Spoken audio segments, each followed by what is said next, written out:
না, আজ আমরা করছি 25 দশম শ্রেণীর কোষে দেখি 4-এর 25 দাগ থেকে। দেখো প্রথম অঙ্কটা কি বলছে, একটি আয়তঘনকের তল সংখ্যা হচ্ছে এক্স, ধার সংখ্যা ওয়াই, শীর্ষবিন্দুর সংখ্যা হচ্ছে জেড আর কর্ণের সংখ্যা পি। তাহলে X minus Y plus Z plus P এর মান কত হবে? সহজ অঙ্ক। তাহলে আমরা জানি কি, আমরা জানি যে আয়তঘনের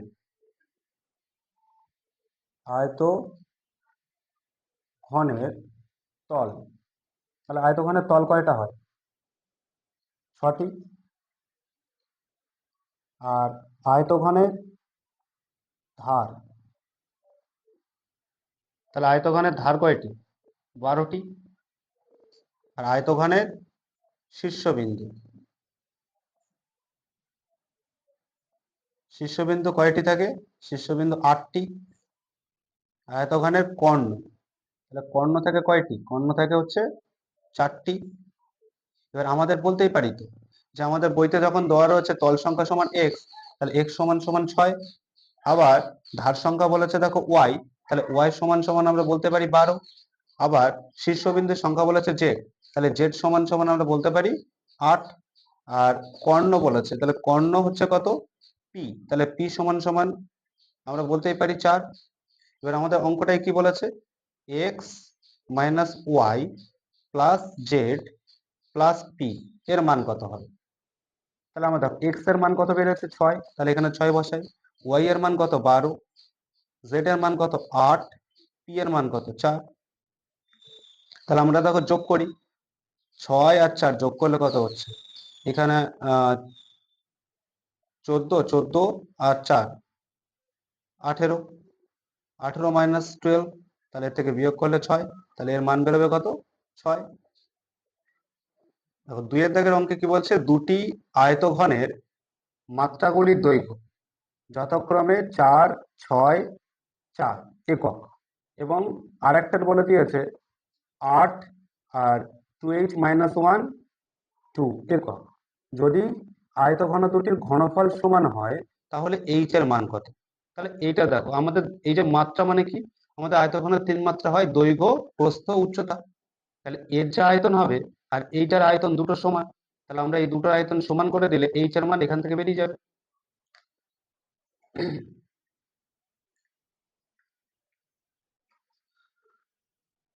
তাহলে 2-এর দাগের হচ্ছে দুটি, এখানে হবে প্রথম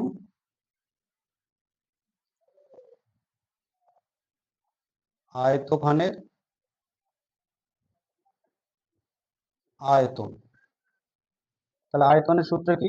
দৈর্ঘ্য গুণ প্রস্থ গুণ উচ্চতা। তাহলে এখানে দৈর্ঘ্য আছে 4, 6 আর 4, এটা হচ্ছে ঘন একক। আর দ্বিতীয়টি, তাহলে দ্বিতীয়টির আয়তঘনের আয়তন এখানে দেওয়া রয়েছে কত? 8 ইন্টু 2h-1 ইন্টু 2, এটা ঘন একক।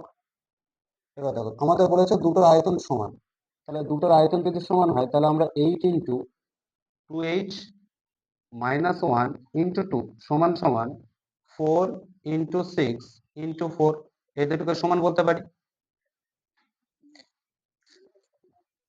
এখানে 2h-1 এবারে যেমন আছে, এদিকে 4 ইন্টু 6 ইন্টু 4, আর এই 8 আর 2 গুণে আছে, এদিকে আসলে ভাগে।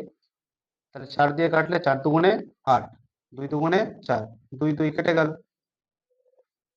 তাহলে বা 2h-1 ইজিক্যাল টু, আমরা এখানে পড়ে আছে 6, বা 2h এখানে 6, এটা প্লাস, এদিকে মাইনাস, এদিকে গেলে +1, বা h সমান সমান এখানে যোগ করলে 7 আর এটাকে হচ্ছে 2, বা h সমান সমান কি দাঁড়াবে? 3 পূর্ণ 1-এর 2, বা এটা আমরা বলতে পারি 3.5, যখন একটা অ্যান্সার হতে পারে। তাহলে আমার h এর মান কত হলো? 3 পূর্ণ 1-এর 2 বা 3.5। 3-এর দাগের কি বলছে, একটি ঘনকের প্রতিটি ধারের দৈর্ঘ্য 50% বৃদ্ধি পেলে, তাহলে ঘনকটির সমগ্র তলের ক্ষেত্রফল শতকরা কত বৃদ্ধি পাবে তা হিসাব করো।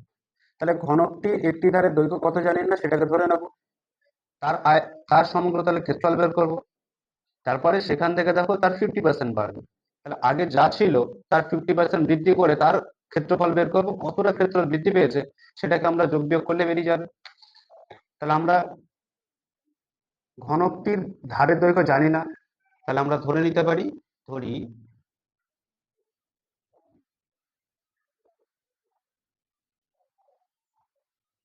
ঘনকটির একটি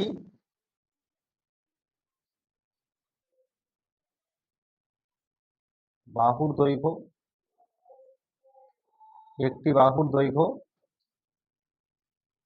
x একক, তাহলে ঘনকটির সমগ্র তলের ক্ষেত্রফল কি হবে, সমগ্র তলের ক্ষেত্রফল, তাহলে সমগ্র তলের ক্ষেত্রফল হচ্ছে 6 ইন্টু বাহু স্কয়ার বর্গ একক।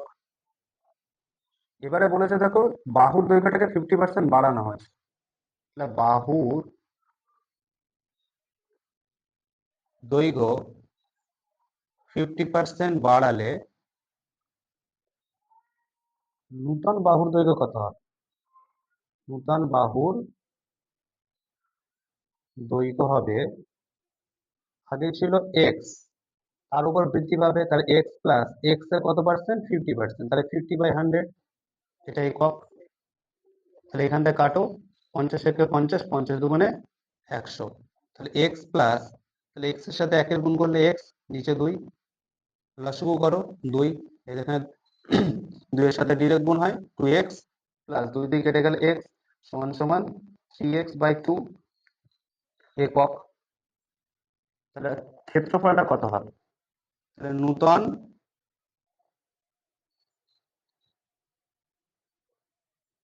ক্ষেত্রফল, তাহলে নূতন ক্ষেত্রফল কি দাঁড়াবে, 6 ইন্টু বাহু স্কয়ার, তাহলে বাহু আমরা নতুন বেরিয়েছে 3x/2 তার স্কয়ার বর্গ একক। এবার এখানে 6 ইন্টু, দেখো এই 3 স্কয়ারেও পাবে, তাহলে 3 3 9, এক্স স্কয়ারও পাবে, আবার 2ও পাবে, তাহলে 2 দুগুণে 4, তাহলে এখানে যদি কাটি 2 2 দুগুণে 4, 3 দুগুণে 6, তাহলে 3 নং কত 27x²/2 এত বর্গ একক। তাহলে ক্ষেত্রফল যেহেতু বৃদ্ধি পেয়েছে, তাহলে আগের যে ক্ষেত্রফল ছিল, আগের ক্ষেত্রফল ছিল 6 ইন্টু x², আর এখন নতুন ক্ষেত্রফল যখন বাহুর দৈর্ঘ্যটাকে 50% বাড়ানো হলো তখন তার সমগ্র তলের ক্ষেত্রফল এতটা বৃদ্ধি পেল, তাহলে অতএব ক্ষেত্রফল কতটা বৃদ্ধি পেয়েছে, তাহলে ক্ষেত্রফল বৃদ্ধি পেলে, তাহলে ক্ষেত্রফল বৃদ্ধি পেলে কতটা, 27x²/2, তার থেকে আমরা আগে যেটা ছিল সেটাকে বিয়োগ করে দাও,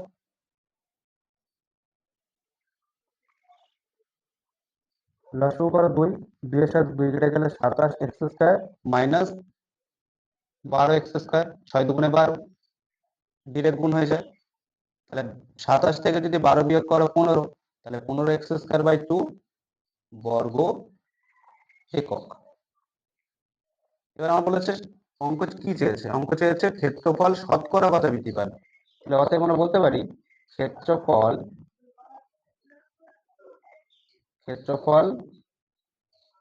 শতকরা বৃদ্ধি পেল। দেখো ক্ষেত্রফল শতকরা বৃদ্ধি পেলে কেমন করে বের করে, যেটা বৃদ্ধি পেয়েছে 15x²/2, আর যার উপরে বৃদ্ধি পেয়েছে সেটা নিচে লিখবে 6x², আর শতকরা যখন বললে পার্সেন্টেজ জন্য 100, এর 15x²/2 যেমন আছে তেমন, দেখো এই 6x² তার নিচে কিছু নেই মানে 1, তাহলে এটা আমাদের ভাগ সম্পর্কে আছে, উল্টে দাও 6x², আর এখানে ইন্টু 100 যেমন আছে তেমন, এই x² কাটো, তাহলে এখান থেকে 3 দিয়ে কাটো, 3 দিয়ে যদি কাটি 3 দুগুণে 6 আর 3 5 15, তাহলে এটাকে কাটো 25, 50 দুগুণে 100, আর এখানে হচ্ছে 25, 25×50, তাহলে 5-এর সাথে 25 গুণ করো, 125। এত পার্সেন্ট বৃদ্ধি পেয়েছে। যা আগে ক্ষেত্রফল ছিল সেই ক্ষেত্রফল আগে থেকে বৃদ্ধি পেয়েছে। অঙ্কটাকে একটু ভালো করে বুঝে নাও, যে ঘনকটি বাহুর দৈর্ঘ্য যা ছিল সেটাকে আমরা বের করলাম, এটা ধরে নিলাম। তাহলে সমগ্র তলের ক্ষেত্রফল 6 × x² হলো। বাহুর দৈর্ঘ্য যখন 50% বৃদ্ধি করবে, তাহলে যেটা আগে ছিল সেটা তো থাকবেই, তার উপরে তার এত পার্সেন্ট বৃদ্ধি পেয়েছে। যখন পার্সেন্টেজ বের করি আমরা, যে বাহুর দৈর্ঘ্য ছিল তাকে যদি আমরা গুণ করে দিই পার্সেন্টেজ দিয়ে, তাহলে আমাদের দেখো নতুন একটা বেরোবে। তাহলে সেটা আমাদের বলে x/2। এবার এটাকে আমরা লসাগু করেছি, লসাগু করে 3x/2। তাহলে নতুন ক্ষেত্রফল কত যাবে? নতুন ক্ষেত্রফল এখানে হচ্ছে বাহুর দৈর্ঘ্য পেলাম 6, 3x/2 তার স্কয়ার। আমাদের ক্ষেত্রফলের সূত্র বসালাম, কাটাকুটি করে আমরা 27x² পেলাম। তাহলে ক্ষেত্রফল বৃদ্ধি পেল কতটা? যা আগে ছিল, যেটা বৃদ্ধি পেয়েছে তার থেকে আগেরটাকে বিয়োগ করে দেবো। তাহলে বিয়োগ করলে আমাদের নতুন ক্ষেত্রফল বেরোবে। শতকরা যখন বৃদ্ধি পাবে, তাহলে যেটা বৃদ্ধি পেয়েছে সেটা উপরে লিখবে, আছে যার উপরে বৃদ্ধি পেয়েছে সেটা নিচে লিখবে। আর পার্সেন্টেজের জন্য বা শতকরার জন্য আমাদের 100, কাটাকুটি করবে আমাদের 125 গুণ হবে।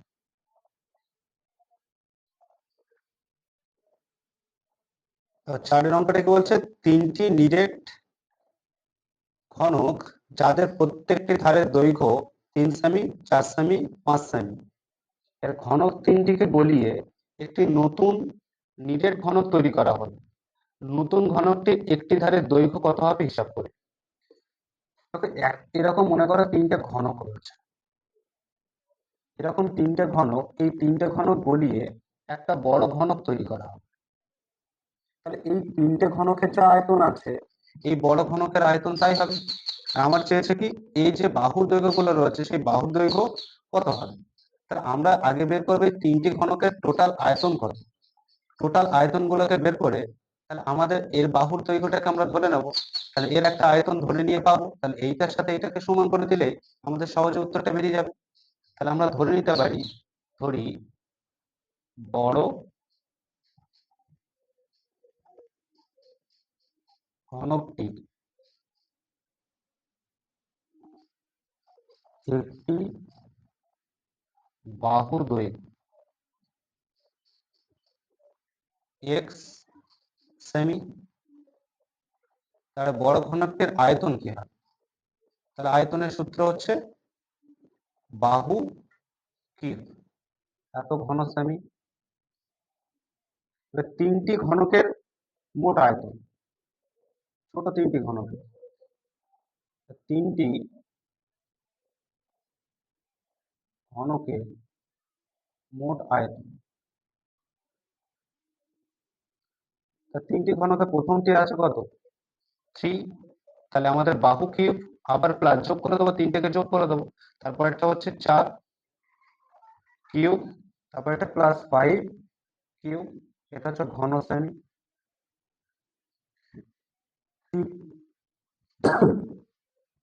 3কে আমরা কিউব করলে 3 3 9, 3 9 27, 4 4 16, 4 16 64, 5 5 25, 5 5 125। তাহলে টোটাল যোগ করি, 5 আর 4 9, 9 আর 7 হচ্ছে 16, 6 হাতে 1, 2, 2 আর 1 3, 9 11, 11 1 হাতে 1, এখানে 2। এত ঘন সেমি।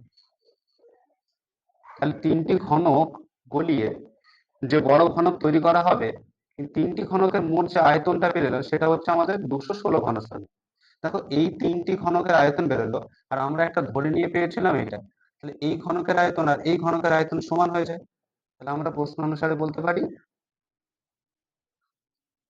x কিউব সমান সমান 216, কারণ এর আয়তন আর এর আয়তন সমান। বা x কিউব সমান সমান 216, 216কে আমরা ঘন করলে কত পাবো? 6, 6 এর কিউব। তাহলে x সমান সমান আমরা বলতে পারি 6। অতএব বড়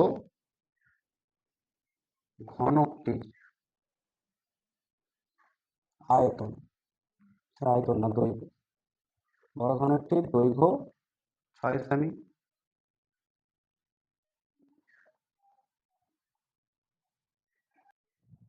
দেখো শেষ অঙ্কটা কি আছে 5-এর দাগে, একটি ঘরের দুটি সংলগ্ন দেয়ালের দৈর্ঘ্য যথাক্রমে 12 মিটার এবং 8 মিটার। ঘরটির উচ্চতা 4 মিটার হলে ঘরটির মেঝের ক্ষেত্রফল কত হবে তা হিসাব করুন। তাহলে একটা ঘর রয়েছে, যে ঘরটির দৈর্ঘ্য আর দুটি ঘর রয়েছে, তা দেয়াল সংলগ্ন দৈর্ঘ্য আর প্রস্থ, এই দৈর্ঘ্য দেওয়া রয়েছে দুটো। তাহলে আমাদের দেখো আমরা কি লিখতে পারি যে দেয়াল দেয়াল দুটি দেয়াল দুটির দৈর্ঘ্য, একটা হচ্ছে 12 মিটার আর একটা হচ্ছে 8 মিটার। তাহলে আমাদের একটা ঘর এরকম আছে, তাহলে এখান থেকে ঘরে এই দৈর্ঘ্য দেওয়া রয়েছে, সংলগ্ন রয়েছে, এইরকম একটা রয়েছে। তাহলে এবারে মেজর ক্ষেত্রফল মানে ভিতরে একটা বলেছে, তাহলে ভিতরেরটা কি মেজর ক্ষেত্রফল মানে হচ্ছে আমাদের দৈর্ঘ্য আর প্রস্থ। তাহলে আমরা লিখতে পারি যে ঘরটির মেজর ক্ষেত্রফল, ঘরটির মেজর ক্ষেত্রফল, তাহলে মেজর ক্ষেত্রফল কি দৈর্ঘ্য আর প্রস্থ, তাহলে দৈর্ঘ্য প্রস্থ সংলগ্ন যেহেতু রয়েছে ঘরটি, এই দৈর্ঘ্য পেলাম এই প্রস্থ পেলাম, তাহলে আমাদের এখানে দৈর্ঘ্য আর প্রস্থ এই হিসাব করে পারবো আমরা হচ্ছে বর্গ মিটার। তাহলে 8 × কত, 96 বর্গ মিটার।